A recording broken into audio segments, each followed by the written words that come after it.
এক এমন ব্যক্তিত্ব যাকে আল্লাহ তার ইচ্ছা ও রহমতে বিশেষ জ্ঞান দান করেছেন। তিনি অতীত ও ভবিষ্যতের কিছু বাস্তবতা জানেন, সময় ও স্থানের সীমা যাকে থামাতে পারে না। তিনি সময়ের ভেতর ভ্রমণ করেছেন বলেও বলা হয় এবং বিভিন্ন যুগে তার চিহ্ন রেখে গেছেন। কিন্তু তার দায়িত্বগুলো সাধারণ মানুষের মতো নয়, অদ্ভুত, গভীর এবং কিয়ামত পর্যন্ত চলমান। কোরআনে তার উল্লেখ রয়েছে, আল্লাহর ইচ্ছায় তিনি দুনিয়ার বিভিন্ন স্থানে দেখা দেন এবং মানুষের সাহায্য করেন। কখনো তিনি অন্য কারো রূপ ধারণ করে এমনভাবে আপনার সামনে আসতে পারেন যে আপনি চিনতেও পারবেন না। সম্ভবত আপনার জীবনেও একদিন এমন কেউ এসেছিলেন যাকে দেখেও আপনি চিনতে পারেননি। তিনি কিয়ামত পর্যন্ত জীবিত থাকার রহস্য কিভাবে লুকিয়ে রাখেন? এখন তার বয়স কত? তিনি কি নবী, ফেরেশতা নাকি অন্য কিছু? আমরা এসব প্রশ্নের উত্তর খুঁজব। প্রস্তুত হয়ে যান হযরত খিজরের রহস্যময় জীবনের এক বিস্ময়কর যাত্রায়। আমরা আবারও আপনাদের জন্য এক চমকপ্রদ বাস্তব ঘটনা নিয়ে এসেছি। চ্যানেলটি সাবস্ক্রাইব করতে এবং ভিডিওটি লাইক করতে ভুলবেন না। বলা হয়, খিজার কেবল তখনই প্রকাশ হন যখন কোনো বান্দা সত্যিই গভীর বিপদে পড়ে। কখনো কি কোনো রহস্যময় মানুষ হঠাৎ আপনার জীবনে এসে আপনার জীবনকে ছুঁয়ে আবার অদৃশ্য হয়ে গেছে? আপনি হয়তো দেখেছেন, কথা বলেছেন, কিন্তু চিনতেই পারেননি। আমি কোনো কল্পকাহিনী চরিত্রের কথা বলছি না। এটি একজন বাস্তব ব্যক্তি, যার উল্লেখ কুরআন এবং অন্যান্য পবিত্র গ্রন্থে আছে। আল্লাহ তাকে দিয়েছেন বিশেষ জ্ঞান এবং গভীর অন্তর্দৃষ্টি। এক নবী তার শাগরিদ হয়েছিলেন তার কাছ থেকে আল্লাহর দেওয়া আশ্চর্য জ্ঞান শেখার জন্য। কোরআনে তার নাম সরাসরি উল্লেখ নেই, কিন্তু সূরা কাহাফে এক ব্যক্তির কথা বলা হয়েছে, এক অদ্ভুত যাত্রায় বের হওয়া একজন বান্দা। অধিকাংশ আলেম এ বিষয়ে একমত যে তিনি হলেন খিজার আলাইহিসসালাম। এবার সময়ের পেছনে ফিরে গিয়ে জানার চেষ্টা করি তিনি কবে জন্মান। তার জন্ম তারিখ নিশ্চিতভাবে জানা যায় না। কেউ বলেন তিনি কাবিলের ছেলে হাজারের বংশধর। কেউ বলেন তিনি নূহ আলাইহিসসালামের ছেলে সাম এর পরিবার থেকে। আরেক রোমাঞ্চকর বর্ণনা আছে যে খিজর ও জুলকারনাইন দুই বোনের সন্তান ছিলেন, অর্থাৎ মামাতো ভাই। আমাদের নবী মুহাম্মদ সাল্লাল্লাহু আলাইহি ওয়াসাল্লাম এক হাদিসে বলেছেন, তাকে খিজির বলা হয় কারণ তিনি শুকনো ঘাসের ওপর বসলে তা সবুজ হয়ে উঠত। তার সবচেয়ে বড় বৈশিষ্ট্য হল আল্লাহর দেয়া বিশেষ জ্ঞানের কল্যাণে তিনি হাজার হাজার বছর ধরে জীবিত, মানুষের মাঝে নীরবে চলাফেরা করেন। অনেক মানুষ বিশ্বাস করেন তিনি বিশেষ সময়ে এসে ঘটনা প্রবাহ বদলে দেন। হ্যাঁ, সত্য যে প্রত্যেক জীবকে মৃত্যু আসবে, তবে খিজর কিভাবে এত যুগ ধরে বেঁচে আছেন? বিভিন্ন আলেম এই প্রশ্নের ভিন্ন ভিন্ন ব্যাখ্যা দিয়েছেন। প্রথম যে ধারণাটি পাওয়া যায়, জাফর সাদিক তার পিতা থেকে বর্ণনা করেন যে খিজেরের এক ফেরেশতা বন্ধু ছিল। খিজের তাকে জিজ্ঞেস করেন, দীর্ঘজীবনের রহস্য কি?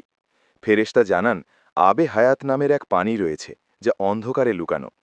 খিজের জুলকারনাইনের আগে গিয়ে সেই পানি খুঁজে পান ও পান করেন। জুলকারনাইন পানি পান করতে পারেননি। এই কারণে খিজের এখনও জীবিত, তবে তিনি মানুষের মতো জীবনযাপন করেন না। তার খাদ্য ও পানীয়ের প্রয়োজন নেই। তার জীবন এক ভিন্ন ধরনের অস্তিত্ব, এক অন্য মাত্রার জীবন।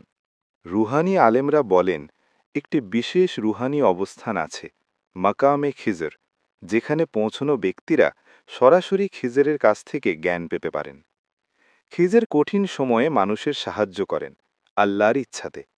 তিনি একই সময়ে একাধিক স্থানে থাকতে পারেন। তিনি আল্লাহর পথে চলা মানুষদের সঙ্গ দেন। তার সাহায্য এমনভাবে আসে যখন ও যেখান থেকে কেউ কল্পনাও করতে পারে না। তিনি অন্য মানুষের রূপও ধারণ করতে পারেন। খিজরের কাছে রয়েছে আল্লাহর দেওয়া বিশেষ জ্ঞান, ইলমে লাদুন্নি, যা অতীত ও ভবিষ্যতের কিছু বাস্তবতা অন্তর্ভুক্ত করে। এটি কোনো বই থেকে শেখা যায় না, এটি আল্লাহর দান। এক বর্ণনা অনুযায়ী বিশ্বের ৪ জন নবী এখনও জীবিত, 2 জন পৃথিবীতে, খিজর ও ইলিয়াস, এবং 2 জন আকাশে, ঈসা ও ইদ্রিস আলাইহিসসালাম।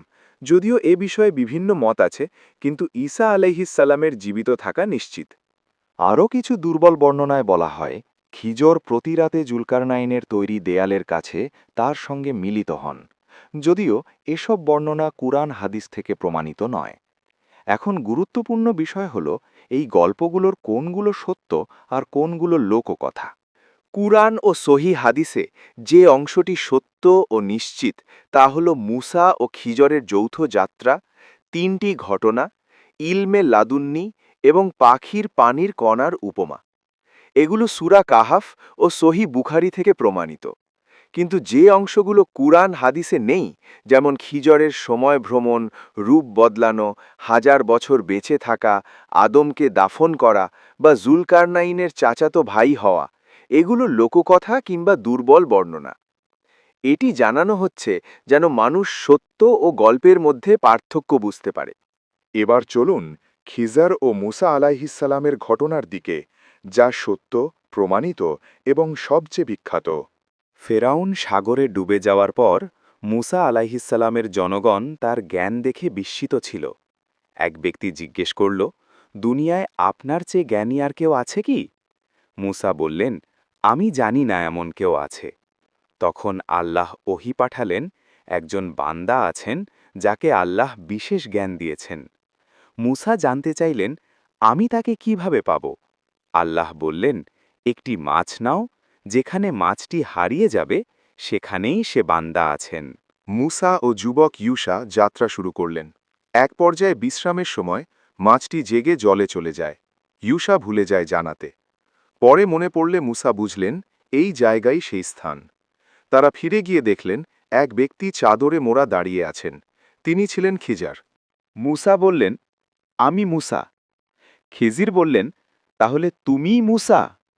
মুসা তার সাথে চলার অনুমতি চান, কিন্তু খিজির বলেন, তুমি ধৈর্য ধরতে পারবে না। মুসা অঙ্গীকার করলেন এবং শর্ত মানলেন। তাদের যাত্রার 3টি ঘটনা। 1. নৌকা ভেদ করা। গরিব মানুষের নৌকায় খিজির গর্ত করলেন। মুসা বিস্মিত হলেন।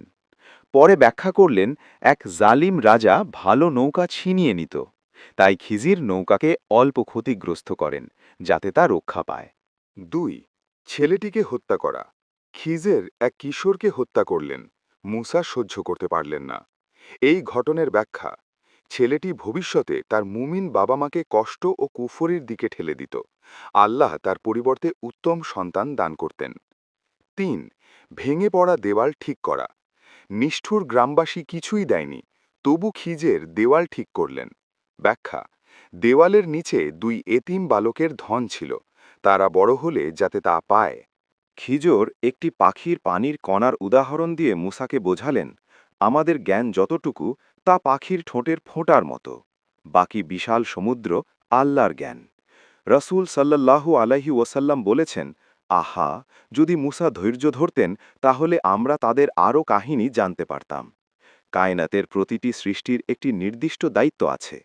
খিজার আলাইহিসসালামও তেমনি আল্লাহর নিযুক্ত দায়িত্ব পালন করেন, যা আমাদের দৃষ্টির আড়ালে। অনেক কিছু আমাদের কাছে অন্ধকার মনে হলেও আল্লাহর জ্ঞান সীমাহীন, তার হিকমাত সময়ের সাথে প্রকাশিত হয়। এটাই ছিল খিজার আলাইহিসসালামের রহস্যময় জীবনের গল্প। ভিডিওটি ভালো লাগলে লাইক ও সাবস্ক্রাইব করতে ভুলবেন না। দোয়া করবেন আমাদের জন্য। আপনার কোনো প্রশ্ন বা অভিজ্ঞতা থাকলে কমেন্টে জানান। আল্লাহ আমাদের সত্য বোঝার তৌফিক দান করুন।